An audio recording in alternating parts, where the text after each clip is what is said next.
explaining why I entertain this, yeah. Are you a sadist? That's fucking brilliant. Cause you get up all in my head and it hurts. Wish I could tell you I can't find the words. Back in my bed and it just makes it worse. It's true. Ooh. Want you to stay but I know that you'll leave. Hit me up when you miss pieces of me. Look in your eyes and I fall to my knees for you. Ooh. But there's something sweet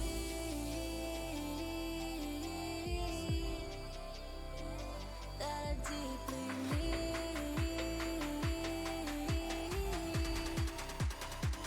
In this agony, my best for you, my best for you. And I know that you'll give me this, my best for you. One, two, my best for you, my best for you. And I know that you'll give me this, my best for you. In this agony, the way you take me, it drives me crazy, yeah. Don't call me baby, I'm not your lady. Cause you get up all in my head and it hurts. Wish I could tell you I can't find the words. Back in my bed and it just makes it worse. It's true. Ooh. I want you to stay but I know that you'll leave. Hit me up when you miss pieces of me. Look in your eyes and I fall to my knees for you. Ooh, but there's something sweet that I deeply need. But there's something sweet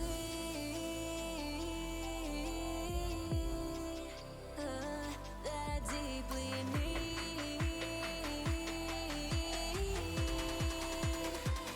In this agony, my best for you. And I know that you'll give me this, my best for you. One, two, my best for you, my best for you. And I know that you'll give me this, my best for you. In this agony, you get up all in my head and it hurts. Wish I could tell you I can't find the words. Back in my bed and it just makes it worse.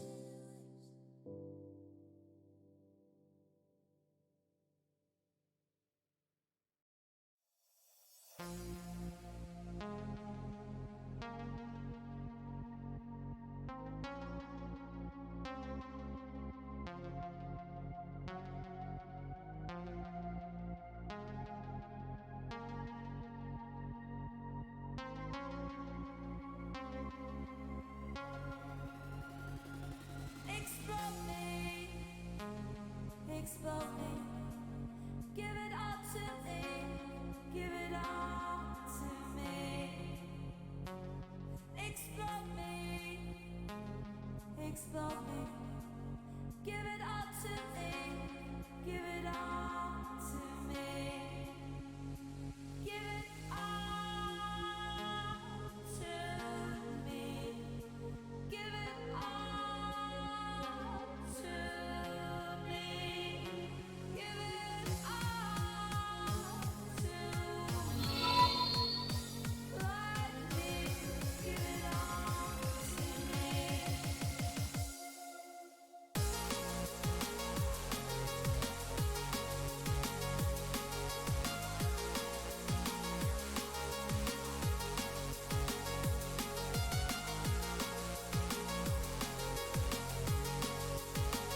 Hello everyone, how are we doing tonight? LTS, and it's a big one coming up tonight, and I think I do have the wrong picture here. Let me fix that real quick. But, big matchup coming in tonight. This is going to be incredible to watch.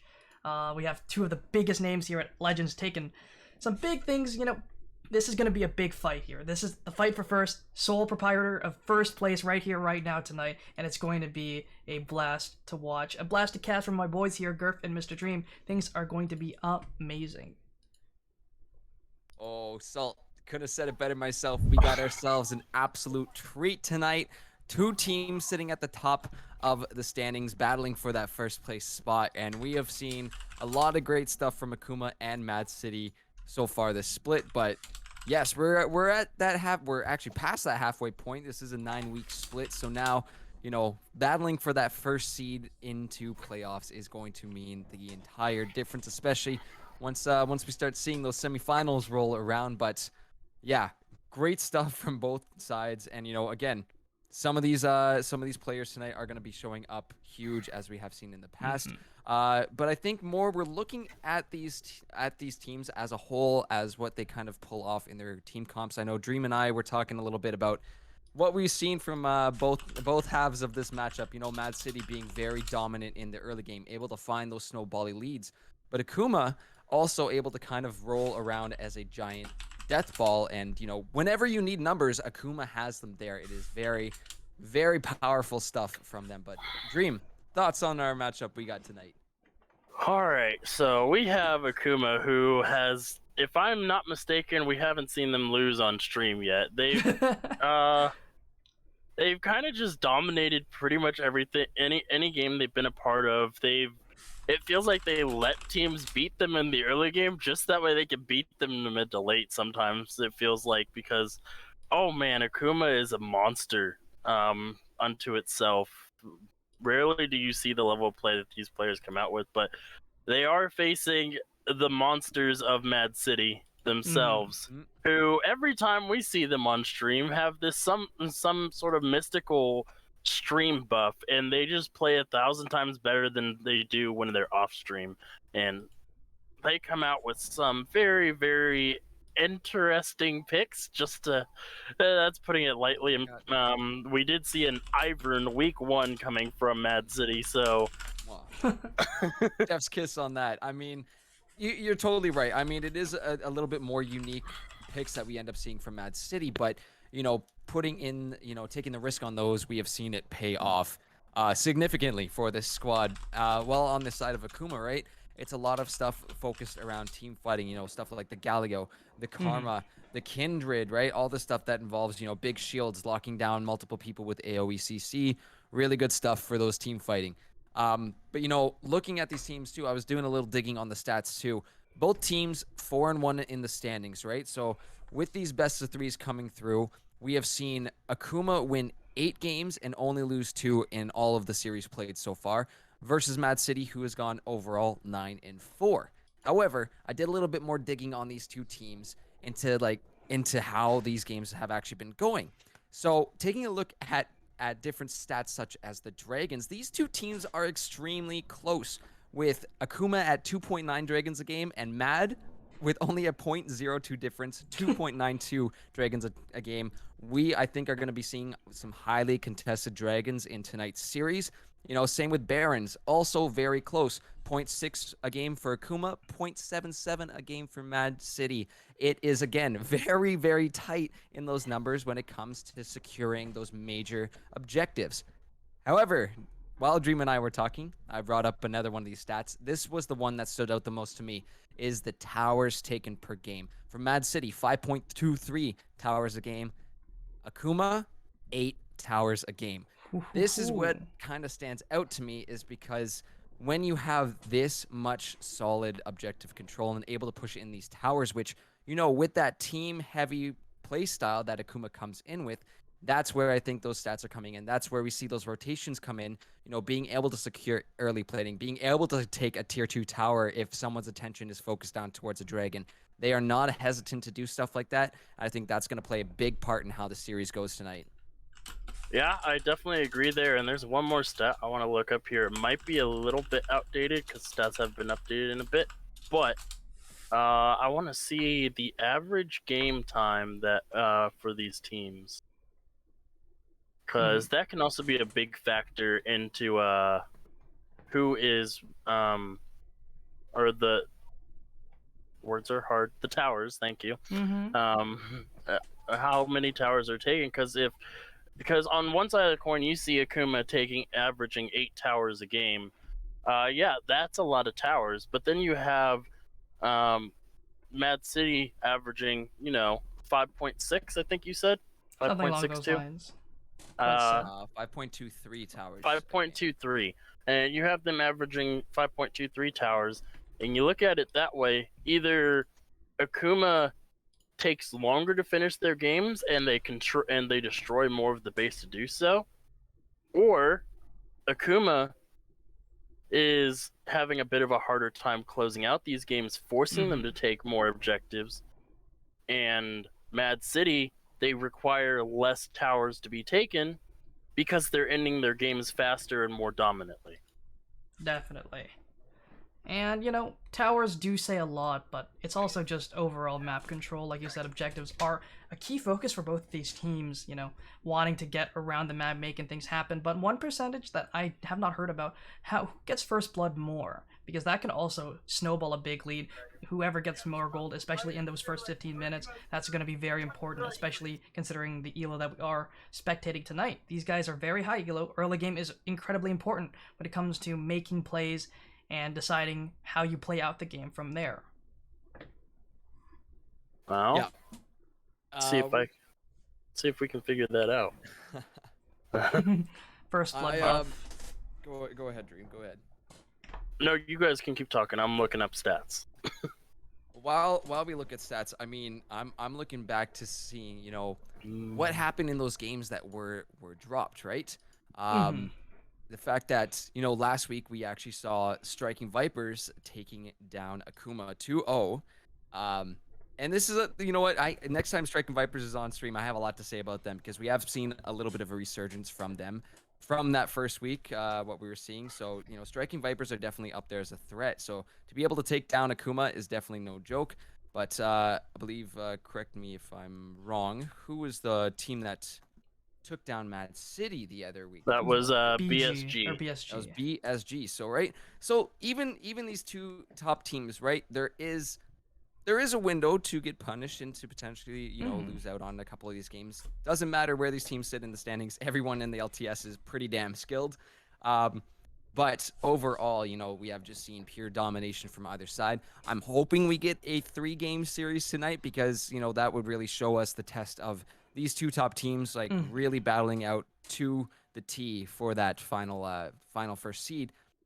I say final, it's not really final. It's only week 6, right? We still have 3 more weeks after this to really finalize out those seedings going into playoffs. So we will. There's still a little bit more time. So even after tonight, it will make a big mark on which one of these teams ends up in that first place spot. But there is still a chance for one of them to pull it back and to climb back into that spot. So, I have looked up the average game lengths for both teams, and this is from week 3 stats, so it's a bit outdated, but as of week 3, the difference between game length between these two teams was 31 seconds. 31 seconds. In the favor of Mad City. They finished their games 31 seconds faster average than Akuma did. That means that Akuma just loves taking towers, taking names really fast, even with a very similar game time to Mad City. They want everything. But with that as well, Mad City also has significantly more deaths by week 3. They have 32 more deaths compared to Akuma. So while they are a much more aggressive team, they are punished for it quite a lot more often. Well, I think KDA definitely does show that because in stat leaders for LTS, a lot of it is coming in from AKM, X-Fluke being that number 1, number 5 going to Fails, and Kristoff at number 7 there. These KDAs are incredibly high, and top 10 occupied by 3 of their players, that says a lot about their play style. They don't take as many deaths. They mostly focus on just trying to get things around the map and play safely and play well while pushing advantages they are able to get, right? and kills per game also going to X-Fluke as well. Like they're not just sitting back and farming for KDA; they're also getting kills every single game, and that's got to mean something. Yeah, and we're talking about the overall like kind of the surface level here of what's going on with these teams. I want to look at what we actually might be seeing in this first draft tonight, considering that we're now moving on to 11.12, and I don't know about you guys, but I have seen a lot of Divine Sunders being built this week. A lot of them pro play in Ezreal. amateur games. Ezreal. It's kind of everywhere, and yeah, especially on that Ezreal too, right? Anything with the man immune build pairs up very nicely. The fact that it is essentially a percent health damaged version of a Sheen that you can build there, it does make it very, very effective when you pair those two items up. So I'm curious to see if we are going to be seeing a lot of contention for that Ezreal pick tonight, and especially too, we'll flip our attention over to the top lane. And, a lot of the times we see those Bruiser builds coming in, building those Divine Sunders. So is it going to be a big focus on that, a big, heavy, dueling brawler lane up in that top lane? Or are we going to see something, well, I say something more traditional. However, it is MAAD City on stream tonight, so you never know what kind of crazy stuff they're going to be bringing out tonight. But into the draft, I think we are finally ready to go here. I'll send it off to you guys. Let's get this rolling. Let's see how these games do go. Beautiful. Thank you so much, Salt, for leading us in here. But we are now officially into draft for game number 1. And we are seeing the bans very, very calculated coming through. The Galio already being taken away from Akuma. The Silas, something that MAAD City is capable, more than capable of playing. So, again, I feel like I use this phrase very often on LTS nights. Both teams have done their homework tonight, so I'd expect to be seeing a few more target-specific bans from either side. Here's a fun stat for you. Oh, yes, I love fun stats. As of week 3, X-Flute has a total of 53 kills. That's week 3 stats. 53. Oh my goodness. And on the other side, the next highest one is Best Turtle OCE at 43.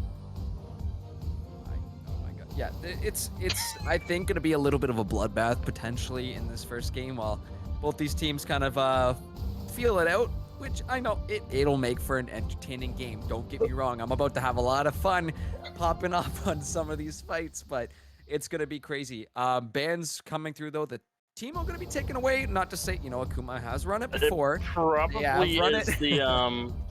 or the Gwen. It could be the Gwen, too. But Akuma has run the team up before. Most like the Gwen. Yes, it is the Gwen there. But... we see the Shen, the Gangplank being taken away, and the Ezreal we were talking about also going to be off the board for this game. But MAAD City going for that Varus B1. Also a very strong champion still right now with that Prowler's Claw. But so is this next ABC that we're seeing coming in. All right, yeah, it was a nerf to Varus, I do believe. He did get a bit of a nerf. But a champion that did get a slight buff this patch was that Jarvan, and it's now going to be paired up with the Rumble. You can't run away from Rumble's ultimate if you're stuck in the Cataclysm. No, you cannot. Unless that flashes up or you have some other mobility options. Well, I would tell you Varus does not really have those options, but this is something that we have seen from Akuma actually back in week 4 against Ivy. They brought out the Rumble, they brought out the J4, but both of them coming in actually as the R2, the R1, R2 in this draft tonight, but still slotting into that team fight heavy kind of comp here, as MAAD City is going to go for the Kindred. Can offer a lot in these fights too, but I would like to see something that can kind of synergize more with it, as Kindred very, very powerful around these team fights. But let's see, Dream, what else might we expect to see in this draft here? Well, if they're gonna go for safety, yeah, that's what I was thinking. The Thresh is gonna be paired up with that Varus down there, and already they have a composition that is very strong with protecting the AD carry, both of them rather, both the Kindred and the Varus, while still doing a significant amount of damage between the two of them. The Varus with his poke damage from his lethality build, and the Kindred acting as the crit build. AD carry and that jungle. As long as the Kindred gets a lead, it is going to be responded with by the Lee Sin, and right now they have 3 jungle champions. So right now, we did see the Trist get hovered, which is why we're seeing it banned. But these 3 champions is almost a carbon copy of that draft I was talking to you about from Ivy. So the only 2 missing pieces here are that Kai'Sa and Karma. If they're able to go for that, I mean, it's a very, very comfortable comp that has been run. They've tried it. It's worked. They got the win over Ivy that week, and it was kind of a crazy game there, especially in the early stages of it. I mean, Akuma was kind of running around like maniacs, but I wouldn't expect anything less. However, we do see the Yone also being taken away there, along with Vladimir, but double ADC bans against Akuma. Interesting. Yeah, they want to make sure that this Varus is as safe as possible to allow him to scale up. However, this does mean that the Kai'Sa did receive a slight nerf in the early game to her Q. I haven't seen it have that big of an impact, in my opinion, to what she is capable of, so I think she's going to be perfectly fine, and depending on what she's paired up with, it can be a bit of a detriment to have something like a Varus and a Thresh there, because you pull the Thresh pull the Varus back to you, and Kai'Sa just says, alright, I'll follow up on that, and presses R, so. We get to see a Scion this game, though. That is going to be quite spicy indeed. I mean, just making me think of that video I sent you. and this is why Dream and I were watching a bug interaction earlier with Mundo, which is why he's disabled usually across the board. Yeah, but the recent changes to Mundo, there's a little funny action happening with the Scion just respawning where he died. So. But, I like that. Lissandra coming in as the B5 pick here for MAAD City. I do like that as an option to potentially look for that Kai'Sa, lock her down, but from what I've seen from Akuma, I would think it's going to be a Karma coming in here. Again, just going back to that comp that they ran against Ivy that was working out extremely, extremely well. It was Legoat James that was on that Kai'Sa subbing in, but I did ask them for some spicy plays tonight, and why not? Switching out the Karma for the Blitzcrank. Absolutely love to see it. Yeah, Blitzcrank going to be a lot of fun in this game, especially if he can pull somebody out of Lamb's Respite from the Kindred's ultimate there and just kind of obliterate them, or just pulling the Kindred out themselves. That would be a lot of fun to see as well. But the Blitzcrank, as we do know, he does fall off quite a bit of a cliff in the later stages of the game. He has to hit the hooks on pivotal champions, because if he accidentally hooks a Scion, then it could be really, really bad. Or even hooking Lissandra can be a bit bad too, because she can just ult herself and buy time for the rest of her team to get over there. Yep. So I think the major focus is what you said, though, is having that ability to remove any one of these teammates of MAAD from the Lamb's Respite. That is a huge, huge counter to that entire ultimate is, okay, you're no longer in the circle of protection. You're out now, and we have full access to you. I think you're right, though. Scion, Lissandra, definitely not on the targets for Blitzcrank there. And there's actually 2 champions that can nullify the Lamb's Respite. The Lee Sin that we did kind of gloss over there is also a champion that can just throw somebody out of the Lamb's Respite as well with his Dragon's Kick. I believe that's what his ultimate's called. Dragon's Rage. Thank you. His Dragon's Rage able to just yeet somebody outside of Lamb's Respite. Blitzcrank can say, "Get over here," in a deep and scary voice that's not very scary at all. And you know what? I don't even think pulling the Lissandra is that terrible for Akuma, especially once the Blitz has 6 and has his silence. Not the squishiest of the champions between the 2 we said not to pull. So it is going to be, based on how we see Akuma play, how coordinated, both these teams are. If someone gets pulled, again, fingers crossed, I'm assuming Akuma is going to just, again, focus everything onto them. They're going to go down very, very fast. So I would not think anybody who is getting targeted by those blitz hooks are going to be long for this world. Again, though, it does come down to two things, which is one, landing the hooks, which again, I think fails at this level of play, shouldn't have a problem doing. And two is getting that vision around the map to potentially look for those picks. You know, if you're making those rotations mid, getting those wards on the other side of the river wall there to watch if anybody's potentially coming for a visit as well. It's so clutch if you can catch someone unaware of their blitzcrank being on the other side of a barrier. It's not a good time for the person being pulled. Yeah, and usually when you see a blitzcrank, you do expect an invade. However, I don't think the invade would be the smartest of ideas, because while they can pull somebody, if they MAAD City decide to 5-stack and one of them gets pulled, there really isn't a lot of hard CC after the blitzcrank hook to lock that person down. They can just flash away to their team, which would start a very fun level 1 5v5, which I do think MAAD City would definitely win, because Scion and Thresh are very powerful level 1 champions. Absolutely, and that blitz Q is also very mana hungry. It's about about a third of that mana bar will be gone off of 1 Q, so you better make it count, because the cooldown and the mana cost in these early levels are no joke. So yeah, you know, knowing MAAD City, we might potentially see some early game spice here. Maybe from both, though. I'm looking at them both. As long as the Scion is with them, with MAAD City for a potential early level 1 shenanigans in this map, I think, you know, I would give that slight edge on over to the side of MAAD City, but it's tough to say. It's tough to say because there's a lot of damage there for Akuma as well too. But a lot of their kit does come unlocked once everybody starts hitting their 6, especially that Jarvan Cataclysm plays a huge role in what we've seen from Akuma, locking down these numbers, pairing it up with X-Fluke's equalizer off the Rumble. It's a death trap. It's really hard to get out of that. You were gonna say death sentence, weren't you? No. I was thinking, actually, no, but it was close. It was somewhere in the neighborhood. Death sentence, though, at Thresh Hook is no joke either. You get caught by that from Steel City Warrior.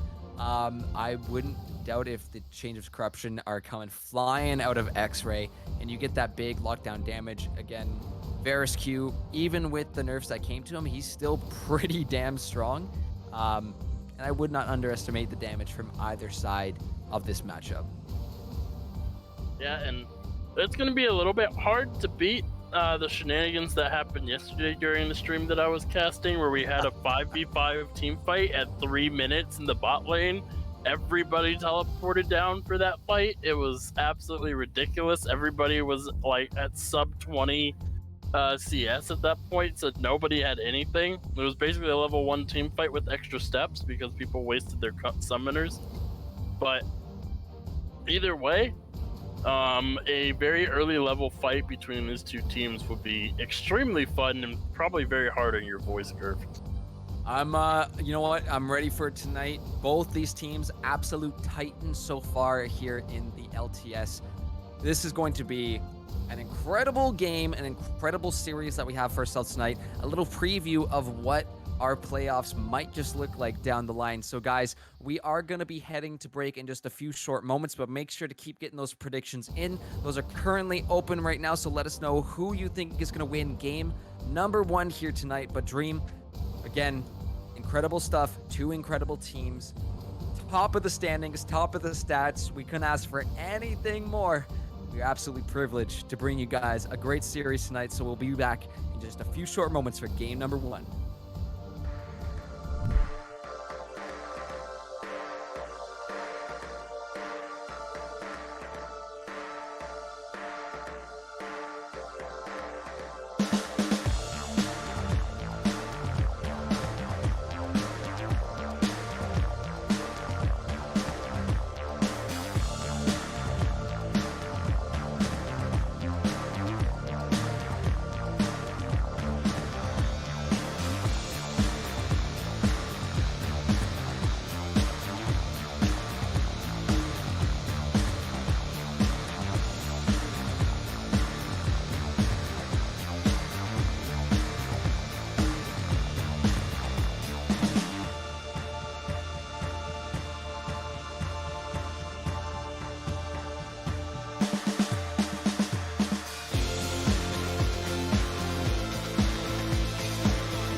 Hello, ladies and gentlemen, and welcome back to LTS Week 6. We got game number 1 starting off for you right now, and oh boy, it's about to be a banger as these teams are making their way onto the rift here, and yeah, the pings are coming happening. out.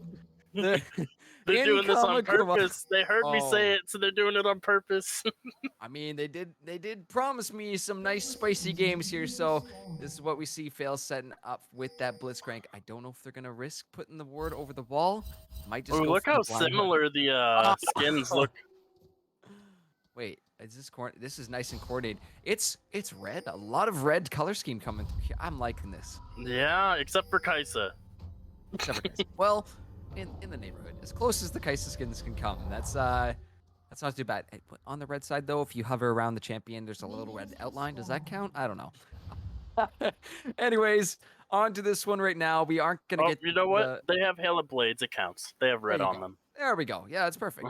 We're all set to go, right? Everyone's got some little touch of red in their champion or in their skin, so everyone is looking very fresh over there on the side of Akuma. But both teams now going back towards their buffs. Just gonna have a nice standard start. Not what we expected, but that's totally fine. I'm sure the spice will come as this game progresses. But minions now hitting minions now hitting the lanes.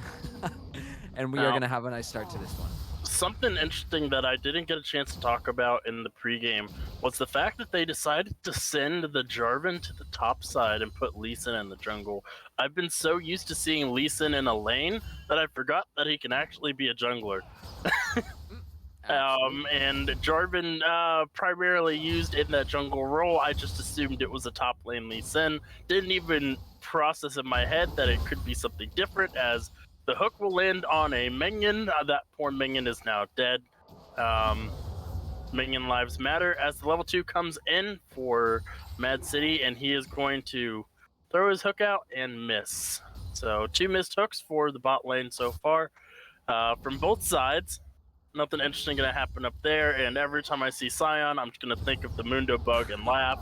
So thankfully, we will not have to deal with that situation in this game set. Well, hopefully, who knows? Who knows if it happens with any other champions?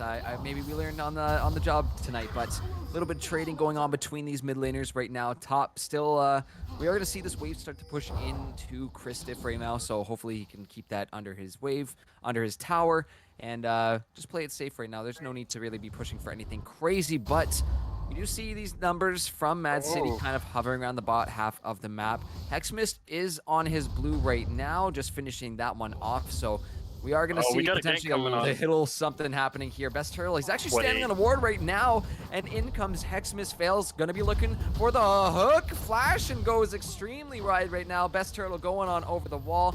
That Void Seeker will land, but trying to predict that Kindred jump, and you know, it's just the patience from Best Turtle there, showing that if I can outwait that pull, I should be fine to just get on out.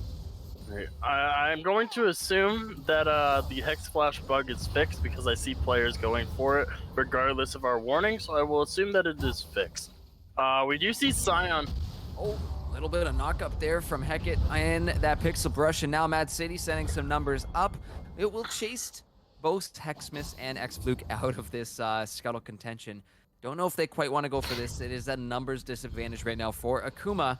We do see Kristiff making his way down here right now, and the grouping of MAAD City. Oh, actually going to burn the flash there from X-Fluke, as now Hexmist has come over the wall, takes that Sonic Wave onto the Scuttles, but yeah, they're just going to have to back on out, and Akuma will have to let this Scuttles go on over, but we are seeing already how much focus is going towards these Kindred marks, as Best Turtle going to start this game off nice and early with a stack. But in the bot lane, though, a little pull is coming through. The knock-up from Fails. The pull on back. The Aftershock was popped. The Void Seeker also going to land, but onto X-Ray, as Lorder's health just magically missing when our camera panned its way back down there. Yeah, the Kaisa actually had to burn the cleanse to get rid of the ignite from the Thresh. Otherwise, Kaisa dies there. So, nice heads up play from the Kaisa, realizing that death was... Oh, hold on. Oh, wait. What was that damage? Fails. I believe that Steel City just took a bit of a tower shot there, which definitely helped in that pick, but again, I would say this is for both sides here. You got to be very careful in front of these enemy champions, especially with the hooks and the CC. That is kind of the challenge to that, but we do see a little bit of action actually potentially about to break out here in the top lane. Christiff is gonna smell out Best Turtle right here, has the help of Hexmiss with him. Flashes are coming out, but it does not matter. Best Turtle will go down, and Hexmiss picks up the kill. Yeah, and that's going to give them a 2-0 start here for this game. Only about a 9 or 800 gold lead, though, between the two teams. Ooh, the pull onto Steel City walking through right now is going to be melted down. Fluke looking for that kill, fails trying to give it over, but Steel City able to take the express route back to safety. Let's call it that. Yeah, using the E just to get in range of the thresh hook, saving the life of that Lissandra there. Oh man, the Blitzcrank is probably kicking himself right now. Probably didn't think he had enough mana to use the claw. So it was a good idea. You know, we saw the control war come down. Steel City Warrior just kind of steps on over it, and that's where we want to see the picks coming through for Fails. Actually looking for another one right now on to Best Turtle. Secret coming down. The equalizer going to be dropped on top of this fight as well, and it will be Fails taken down in that one. Somehow the trade comes through, but it's 1-for-1 in that. I thought Fails had a lot more health there, but you know, a little 1-for-1 trade is not the end of the world. However, it's that first drag of the game. Gonna be going on over to Kuma. We do see an Ocean coming up next, but with the points you brought up last night's stream there, Dream, we gotta start figuring out making a new chart of the predicted souls with this new patch. yeah, with the Cloud and Ocean, I do believe that it should be a Infernal, I think. I think it should be an Infernal. If it's a Mountain, I'll be sad because that's not nearly as interesting for these two teams as a Infernal Soul would be.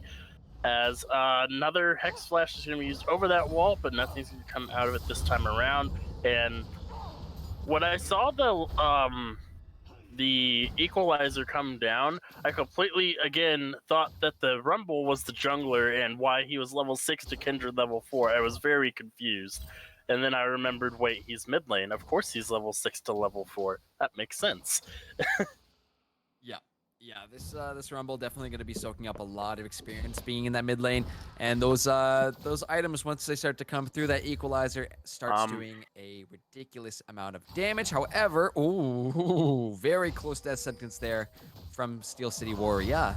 As Speaking about ridiculous amounts of damage here, I'm wondering if that was a misbuy because Mr. Varus there has 3 longswords in his inventory right now.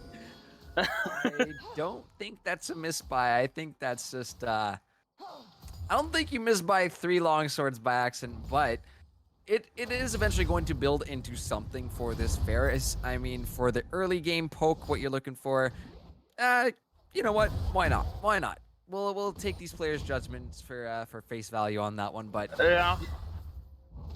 I'm pretty sure we did see one of these LTS players start the game. I believe it was Akuma with 0 items once. Yep, we have seen it before, but top lane, oh boy, that's the Cataclysm being flashed out of by Hecate Mass off. So, no very smart time to use that summoner, especially the fact that Hexmiss was sitting right around the corner. Are going to see a little bit of trading going on in that mid lane with Best Turtle kind of sitting off in the river rush there, but nothing going to happen of any of those 2 junglers making their way around the map.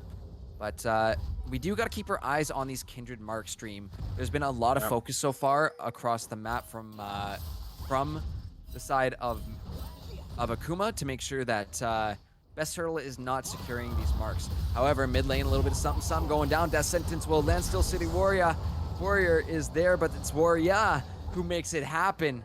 That's another kill going on over to MAAD City now. 2-3 on the board. Very close game so far. Only about 400 gold up for Akuma at this point.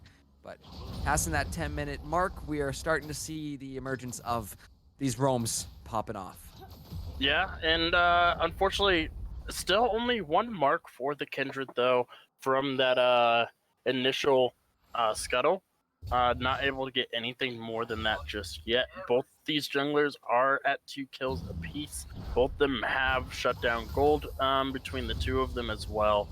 And it looks like the 2 of the long swords were turned into a serrated dirk for X-Ray down there on the bot lane, and he bought a 4th long sword, so now he has 2 more. That he did. Prepared to build most likely the Caulfield's Warhammer, I would say. We have Lee Sin waiting in the wings here. Oh, let's see. That's going to be the Dragon's Rage popped onto X-Ray, and he's just melted away. Oh, man. That is what we were talking about from the side of Akuma. If someone's getting picked, they are not long for this world. That's just a little preview of what's coming through, because we aren't even close to that mid to late game damage that we're going to be seeing, especially from this Kaisa Rumble.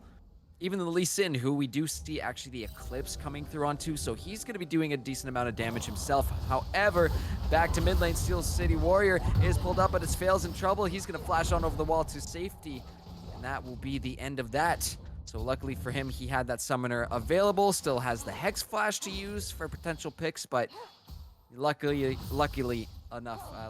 he's going to make it out of there. I think I just had a little brain fart there. Mid lane, no hook will land. Nope, but during all this commotion in the mid lane, we do see Best Turtle starting up this Ocean Drake, so this one should be going on over to Mad City. I don't see coming for attention. Actually, he's going for that next Kindred mark, or the pings that are coming down onto this Herald right. That may be the trade, but Ocean Drake secured here for Mad City. Oh, and you can start to see that the Varus poke is starting to do quite a bit of damage now. Kaisa losing about 10% of her HP from 1Q without any stacks on it, so just imagine if he had the 3 stacks on that Kaisa when that hit. It can be very painful. One misses, one does not. Equalizer comes down, and Steel City Warrior is taken out.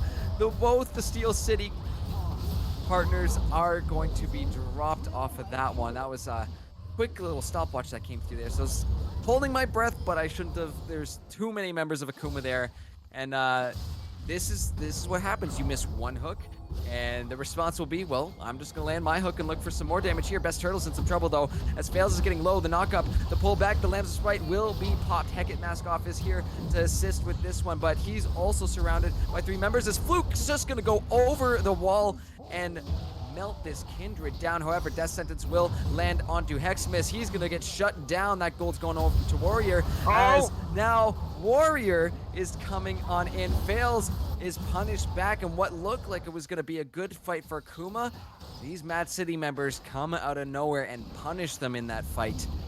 Now Mad City sitting with a little bit more gold, but that's still pretty damn even on the scoreboard, Dream. Yeah, I think it's actually shrunk down. Now it's 200 instead of 400, so gold difference has been halved. Turret plating is falling, so this Rift Herald not going to mean nearly as much anymore. Unfortunately, we do see the teleport used from X-Fluke down up there in the mid lane to clear that wave, but it looks like there's going to be a rotation. They might be able to get this off in time.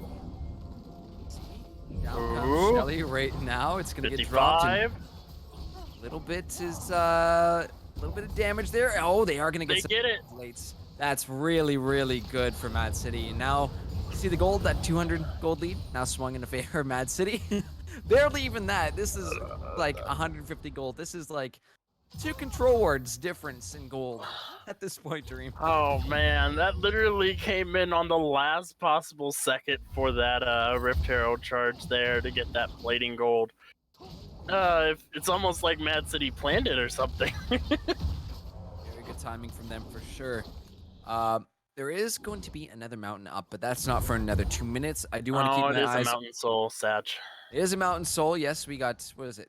Cloud into Ocean. We can mark that down as ocean or as Mountain Souls, but I'm keeping my eye on this this Gromp that's currently up here, because that's the next mark, and we haven't seen Turtle really going for many of these marks recently. Still sitting only at 1, if that's correct from my spectator view, Dream. That's kind of a little bit behind from where you'd expect that Kindred to be at 15 minutes.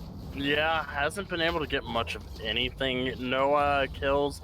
Unfortunately, did not get the assist onto the Lee Sin, who I believe was her previous target. Or if she did, hold on, we might have a fight up in the top side. Oh, in comes Cyan Flag and Drag out, and Kristiff will just simply walk it out. Which, a lot of resources just got burned to try and get that top laner, and it's just not going to be able to pay off. So now, with all those numbers of Mad City showing up there, we have a little bit of action coming in here from Akuma. Chains of Corruption will be used by X-Ray, the Lantern, to bring him back to safety. Both these teams are doing so well at disengaging from each other that it looks like not a lot is happening, but a lot is happening in this game so far. Dream is X-Fluke looking to trade in with Warrior a little bit. Top lane, we see Hecate gonna take a turret shot, but he's Scion, so really, in the scale of things, not doing too much, and still that stack will remain on the map. I think, you know what? If I'm Akuma, I want Turtle to come into our jungle. Go ahead. Come on and visit. We got both Dragons. Oh no. Standing on the ward, the Dragon's Rage, Sonic Wave, goodbye. Lissandra Hexsmith finds a beautiful, beautiful little kill there, and they were both standing on ward, so they that's a little interesting. It's just comes down to who pulls that trigger first, Dream. Yeah, I think the Lissandra thought they were completely out of view, using that wall as a sort of buffer to hide them away. But oh, hold on, Hook's gonna land. One hook will land, knock up is there. The box will be popped up, but oh, the equalizer. That rotation from X-Fluke is just so damn clutch. Thresh gets just absolutely obliterated in there, so one will go. However, the focus is onto this Mountain Drake, which is now on the map. Doesn't look to be a lot of contention again from Mad City. We're trading dragons back and forth right now, but this will be the second one picked up here for Akuma. So far this game, still pretty damn even across the board. You do see a little bit of a gold lead starting to accumulate for Akuma, and this is honestly when either one of these teams can get get rolling with a gold lead. That was words. When they get rolling, they can make really, really good use of those snowball leads. So let's see if Akuma can start to run away with it. But I'm curious to actually look, Dream, who's got that gold on this team, as we're gonna have to hold that thought. Is Hecate Massoff looking for something here? Best Turtle is up in this top lane, and Kristiff is gonna go down. Another kill picked up here by Mad City. Hexsmith all by himself right now. Well, not for long, as income fails as well too. Death Sentence will not land, but the rocket grab will knocked up Silence and cannot take that Lantern to safety. Best Turtle popping the Lamb's Respite too, but it doesn't even matter because he's just surrounded by 3 members of Akuma. Has nowhere to go. 2 kills gonna be going on over to Akuma. Yeah. That he did. Turtle did use the flash to try and get that Lamb's Respite down. Unfortunately was unable to do so, and Steel City Warrior unfortunately not able to pick up but rather use his own ultimate, the Frozen Tomb. Yep, Frozen Tomb. In time there, mostly because of that silence and the knockup, just really unable to get anything done. CC for so long. But first turret goes down in the favor of this Varus. Already has the Duskblade finish for himself. Still has the 2 longswords ready to be built as something, and with that first turret gold, he should be getting a pretty substantial buy here. Picks up the Caulfield's Warhammer, another longsword, now has those boots finished as well. I believe he didn't have those before, and is working on the Mana Mune, which is the next item here. And another tower going to go down to Mad City as well here.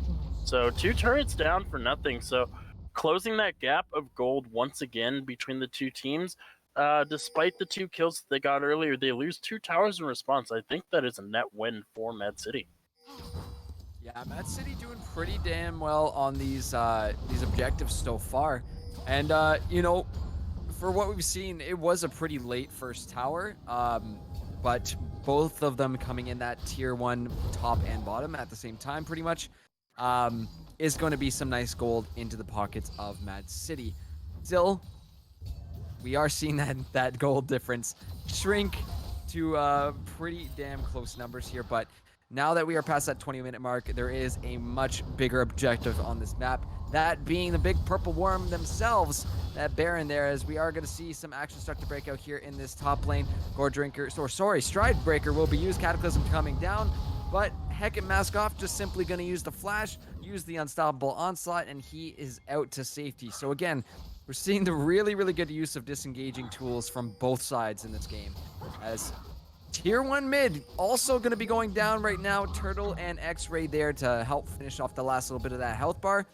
As numbers starting to surround this Dragon Pit as well, which will be up in the next minute and a half. So a little bit of vision possibly coming down to secure that control.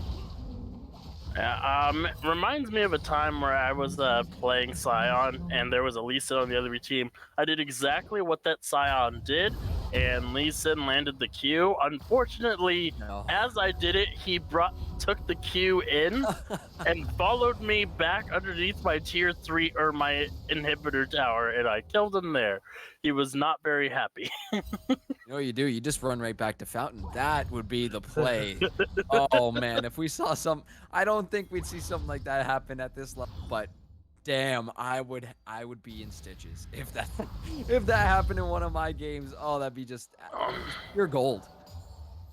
Yeah, that would be quite hilarious, but it looks like we are finally going to get a possible team fight for this next dragon, and oh, Flute having to burn his flash right before the dragon there, going to not feel very happy about that. Kendra's going to take some of the jungle here.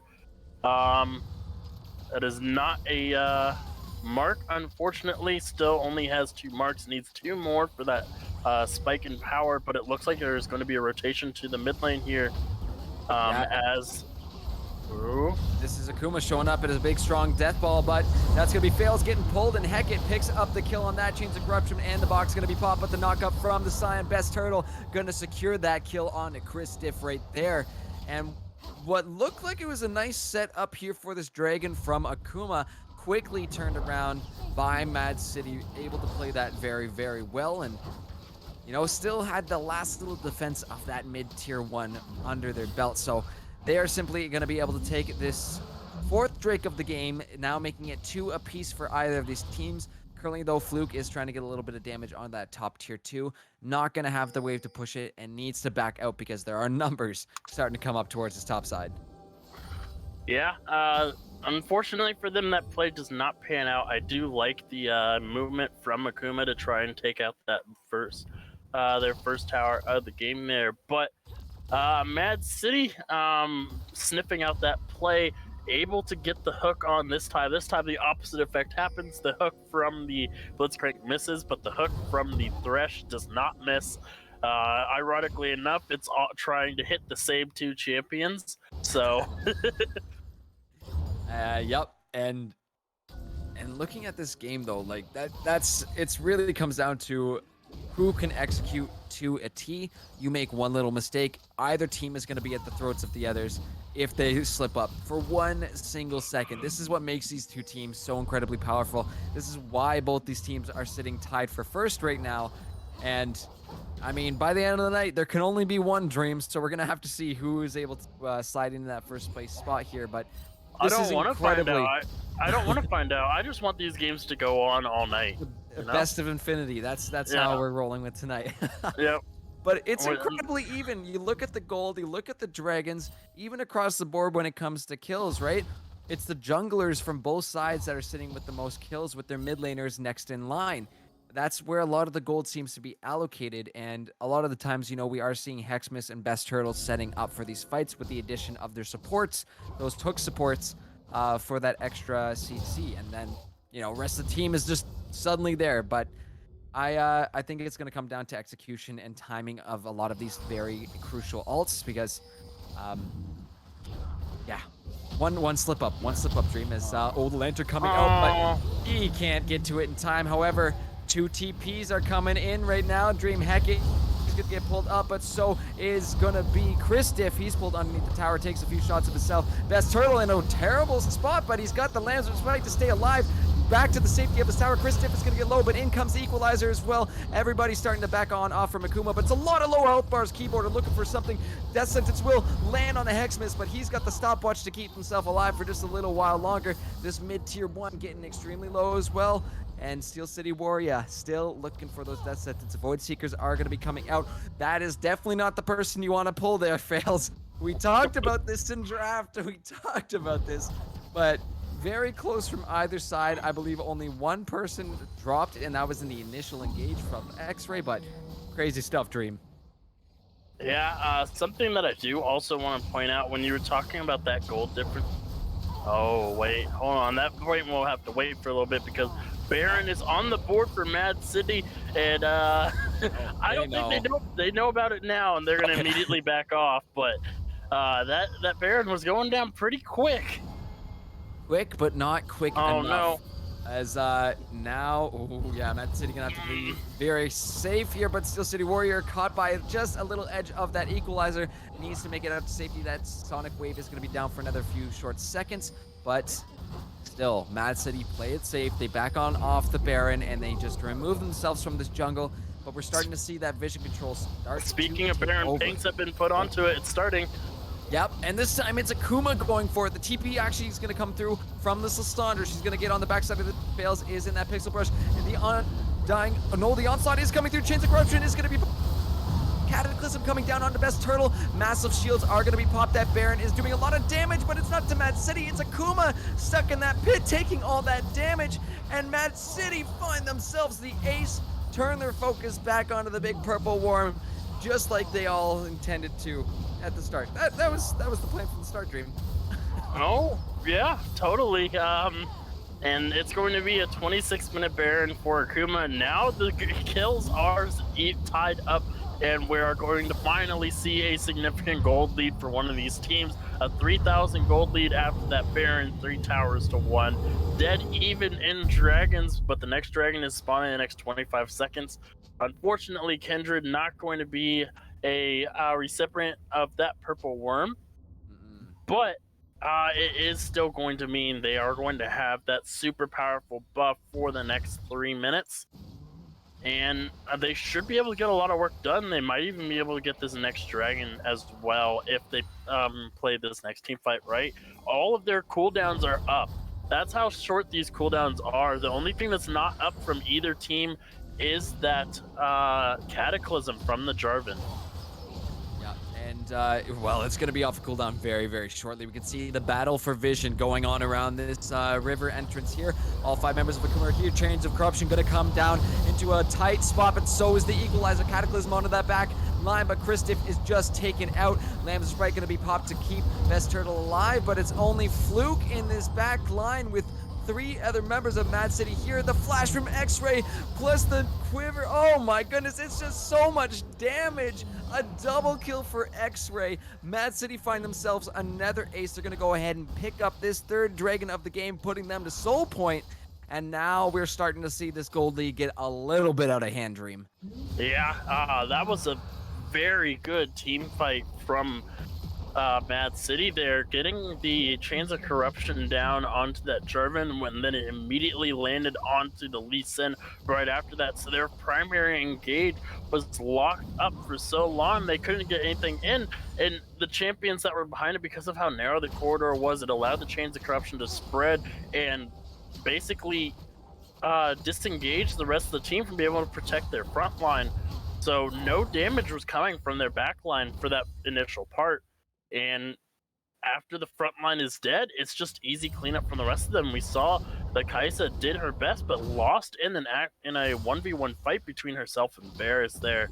Unfortunately, they're even in items, except for the Last Whisper, which I do believe was just picked up on the most recent back there. So, but MAAD City playing Akuma's game with the team fighting. We praise Akuma's team fighting and how they're mid to late game monsters, and even if you beat them in the early game, they will just win the late game. Hold on. With the dragons, right? She is going to miss the Sonic Wave. Chains of Corruption coming down, and Hexmas now down to just a sliver of health.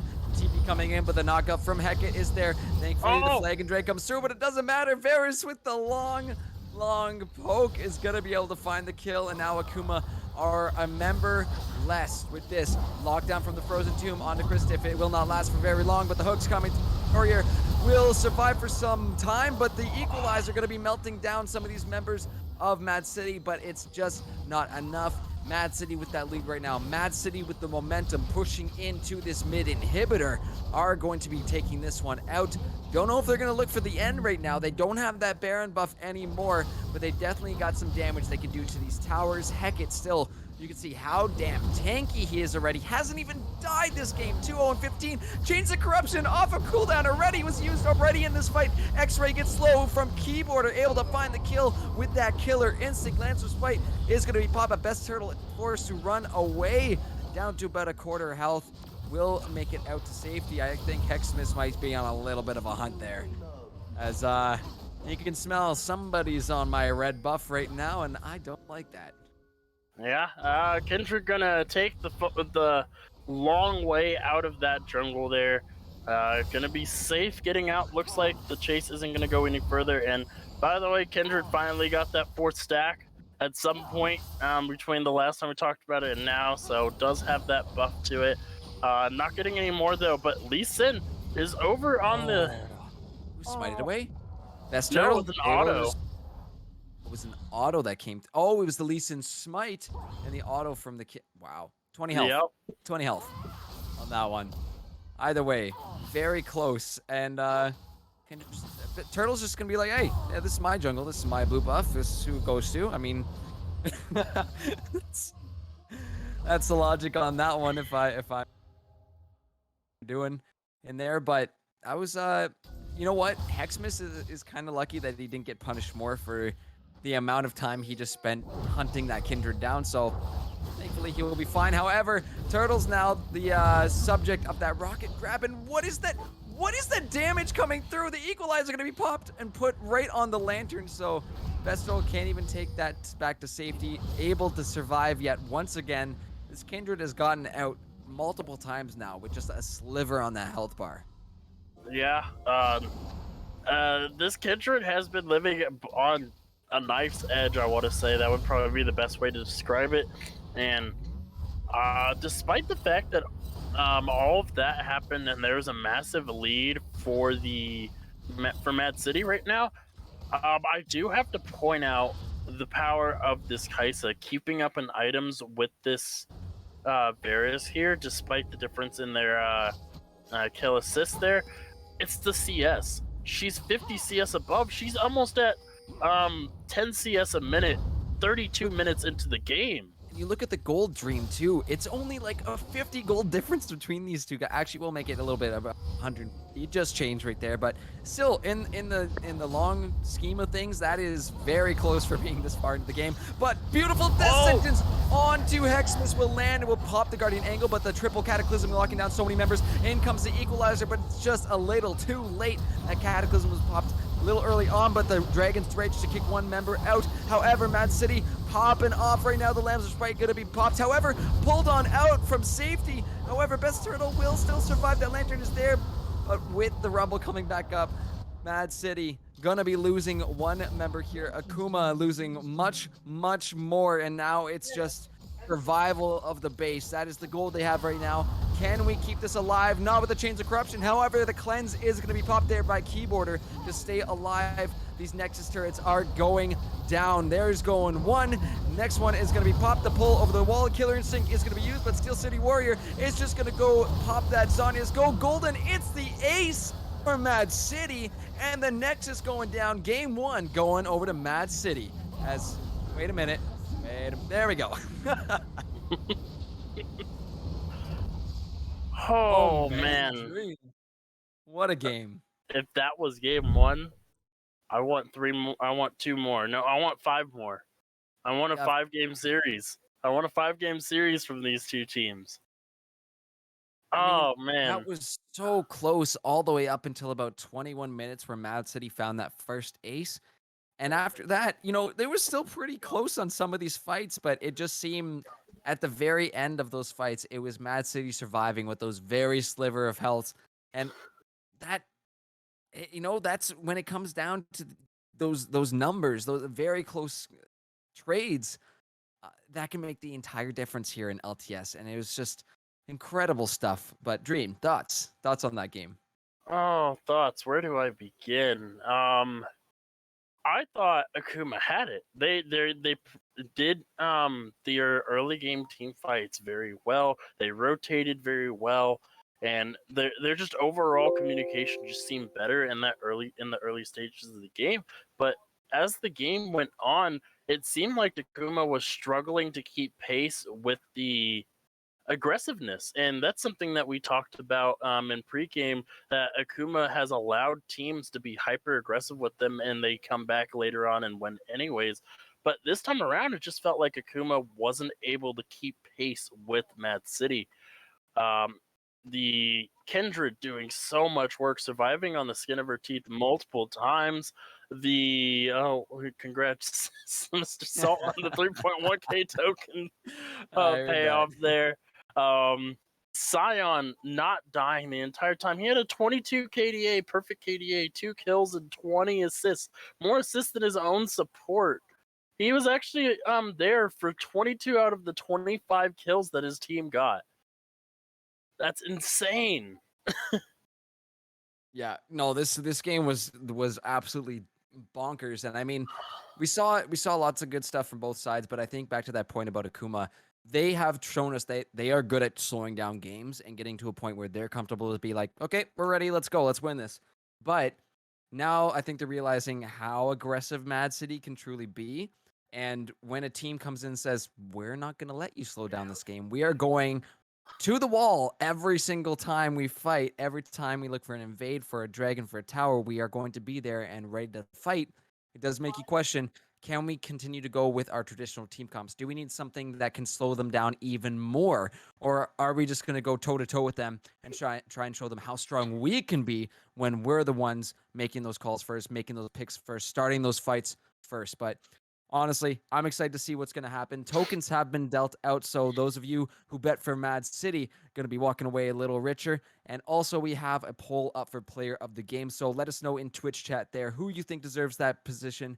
All you have to do is use command vote and whatever position after that to do that. But we got a lot to talk about, a lot of good stuff happening so far, but we're going to throw it to a break and get ready for game number 2. Very excited to see what these two teams have in store for us tonight.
Alrighty, everyone, welcome back. Real quick, we're gonna get this player of the game announcement over with very quickly because everyone wants to get going here for game number 2. Both sides already started, but it is gonna be Heck and Mask off as your player of the game, going 20-0-20, popping off there on that Scion. You know, not the most flashy champion in the world, but showing up to every team fight is more than MVP material.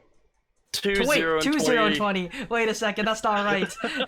I was gonna say 20. I'm like, Oh, wait, that wait a doesn't- minute. we saw 20 kill Scion game. Yeah, I 20 would've kill been Scion game's kind of pog, but you know, it's 2-0-20. But with that, we'll send it right off to draft, get things going here, and you know, let's roll. Alrighty, let's get this There we go. one going, baby. We are into draft for game number 2. Just jumping the gun a little here, but it's no worries. We're not missing out too much. We got the Galio gone, the Silas gone. Again, similar bans as game number 1. That Gwen is going to be taken off the board as well too. And this time, Akuma going to be removing X-Ray's Varus, which is definitely fair after last game's performance. Yeah, that Varus was a bit terrifying to play against in the previous game there, but I'm wondering what else Akuma are going to say were the problem children of the games here, and with that Tristana ban over the Ezreal, it makes me think they're trying to force the Ezreal ban out from Akuma so they can pick what they want to in as a first pick priority there. It looks like they may get it. They decided to stick with the Gangplank ban, so it will be the first pick of Ezreal for MAAD City. And we've seen Ezreal so many times this week that I don't think I want to talk about him anymore. This champion is busted. Pick or ban him. I think we can talk more about what that means right now. The fact that MAAD City are currently up a game over Akuma right now. Having this champion in that game too, in a game where Akuma need to find that win back, is potentially very, very tough for Akuma, that they have to deal with this now extremely strong champion in this patch. It's no joke. Divine Sunder and the Man Immune paired up, and the Sheen item, which is the Essence Reaper. So yeah, we're gonna see a lot of damage coming out from that Ez. But going back to that Kai'Sa once again for Keyboarder, you know, we saw a lot of good stuff from him as well too. Being very patient with when they were popping the Killer Instinct, which, you know, at that point it does kind of commit you into that play. So being smart with it is definitely a huge addition there, but it will be that Karma actually locked up with that Kai'Sa. So something similar we saw between Fails and Keyboarder paired up. But MAAD City, I think they might be going for Lee Sin this game. Yeah, I mean, the Karma could also go into that mid or top lane there, but Lee Sin was on the opposing side this time, but looks like MAAD City may want to pick this up for themselves. They are going to pick it up here, and you already have the Ezreal, you add a Lee Sin into that, and you already have a terrifying a duo between those two champions, because once those champions get going, it is very hard to put them down. They do massive amounts of damage. It is going to be on this Karma to try and keep everybody alive with those shields there, and if Akuma is doing what I suspect they may be doing, it could be protect the Kai'Sa composition coming out from them. Could be. Oh my, Matt's bringing back out the Bard. We have not seen this since week 1. Game 1 in the LTS. That was the first thing that we got to see this split from them, was the Bard coming through, I believe, for they had a crazy pick back then, because they ran Lulu top that game. They had Bard in the game. Some crazy Didn't they stuff. have Ivern in that game too? No, that was game 2. Okay. But most likely we'll see that Lee Sin going into the jungle, but that set is going to be there to answer, which, I mean, is a nice removal tool of anybody trying to dive that backline, trying to dive the Kai'Sa, is just use the set ult to remove them from that situation. And the fact that, you know, we still could potentially see that top laner come in. There is still that potential for the flex of the Lee Sin to the top lane. But a little bit more tank for MAAD City might be beneficial to them right now, especially since we are seeing mathematically correct sets come out and being very, very difficult to defeat. All right. So, Mr. Voice in the Sky, I need you to explain offcast what these mathematically correct builds are, because this stuff is new to me and I don't know what you're talking about, and I want to know what you're talking about. But going back to these bans here, a new unique ban that's going to be banned away is going to be that Zen Zhao, who was not banned last game. It is going to be the Kindred as a response, which makes me think that Akuma doesn't think Lee Sin is going into that jungle Yeah, they might think it's role. protected up there. Yeah, I mean, Hackett did voice his Mastery 7 champion, so we may or may not see that pulled out just for the lulz. Unless he makes it work, then it'll just make you happy because you get to cast it. But we'll wait for the whole draft to finish there, and it looks like they're going for a Zilly. No, it's going to be a Shen ban. Shen banned away. It was in the first rotation of bans last time, going to be in the second rotation this time, so no Shen. Covering both of their bases, just making sure if Lee Sin is going jungle or top, they banned one from each just in case, and it's going to be the double jungle bans from MAAD City, getting rid of that Zen Zhao and Udyr. Don't want that early game pressure. There are still quite a few champions that can provide that early game pressure. Nautilus is one of those champions who has become a jungler, and I am very excited to see if this does become their jungle champion. You know, this does offer a lot of flexibility for Akuma right now. That Karma set Nautilus. Don't know exactly where they're gonna end up, but it ends up being a Leona, which is a little bit more projected for where it's going. So Karma top or mid potentially, Yeah. which means Set is either top. He could potentially go to the jungle. Can't see it being a Set support because again, that Leo is kind of projecting where. Leona jungle. What do you mean? Yeah, fine. You're right. You're right. That is true. We have seen a Leona jungle before, so I can't technically take that off the table as well. But the Trundle is going to come through for MAAD City, so that is again not confirmed whether that's going to be a Lee or Trundle top jungle, but potentially that Corki pick coming through as well too.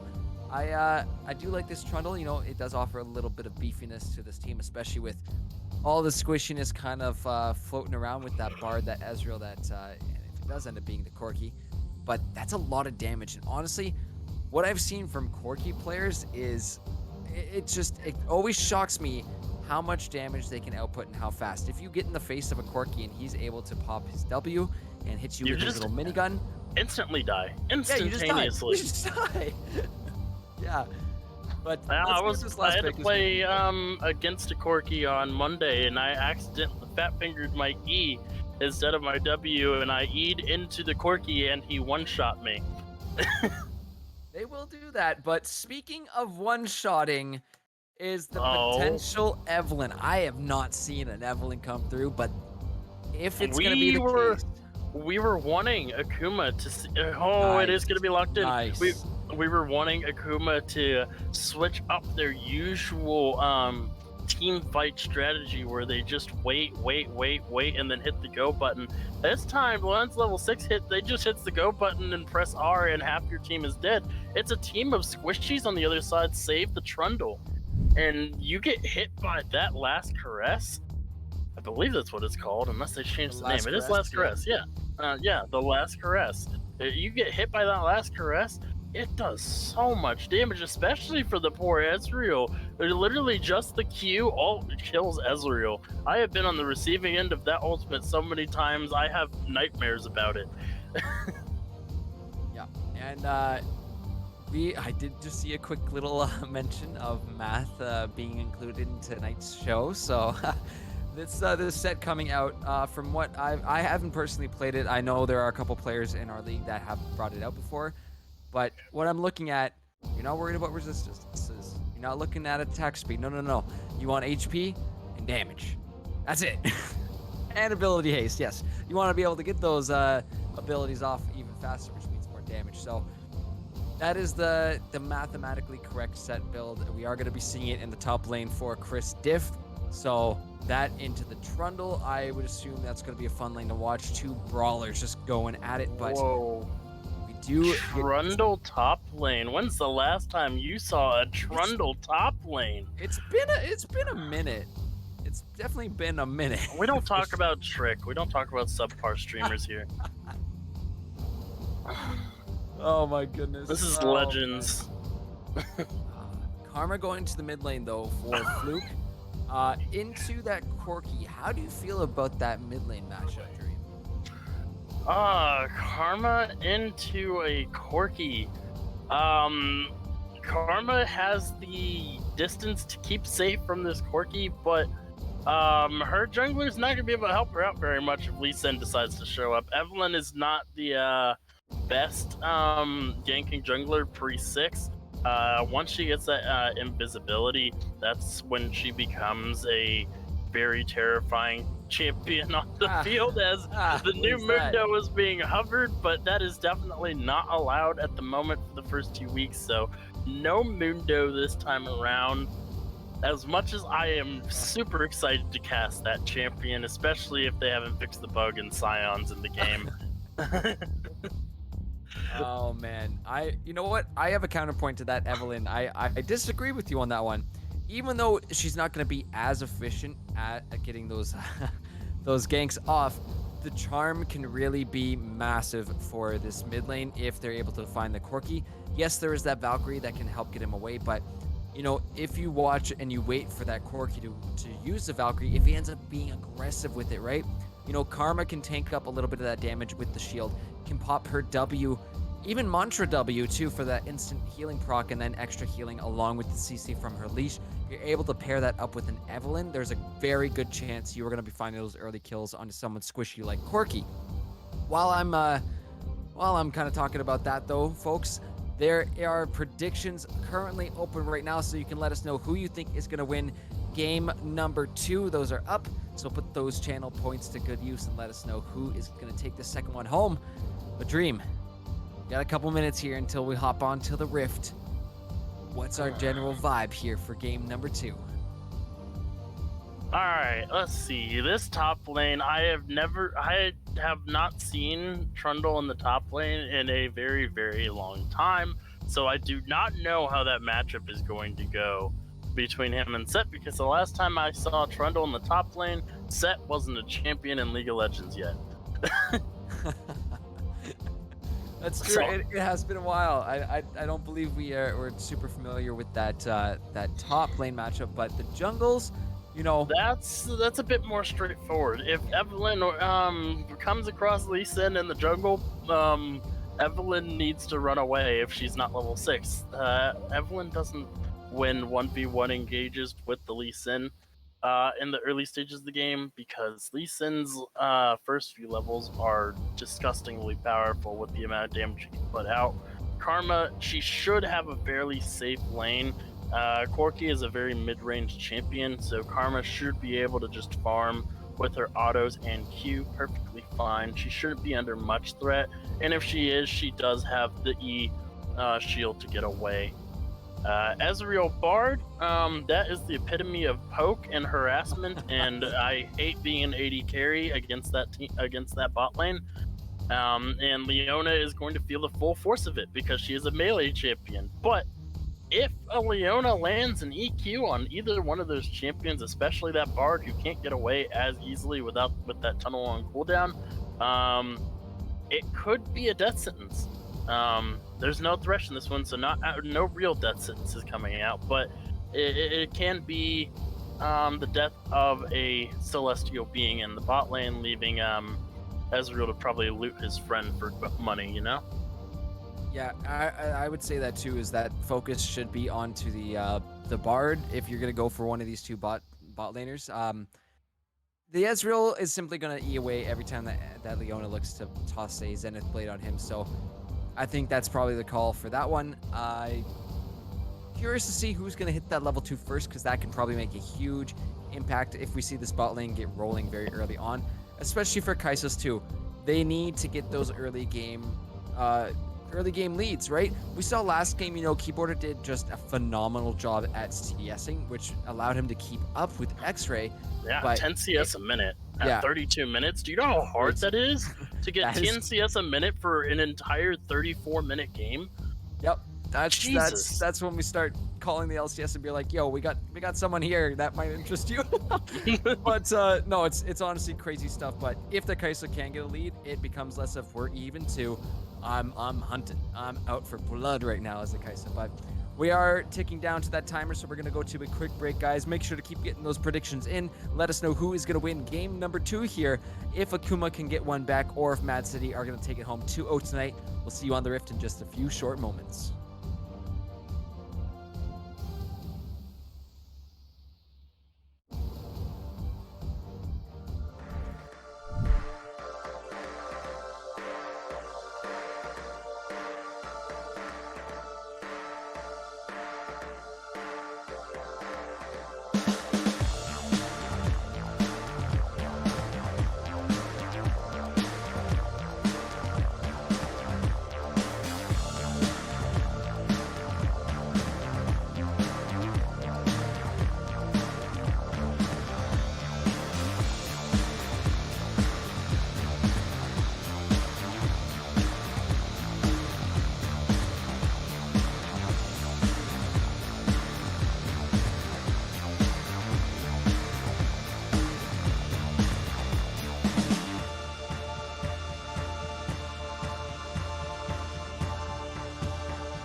Hello, ladies and gentlemen. Welcome back to week 6 of the LTS.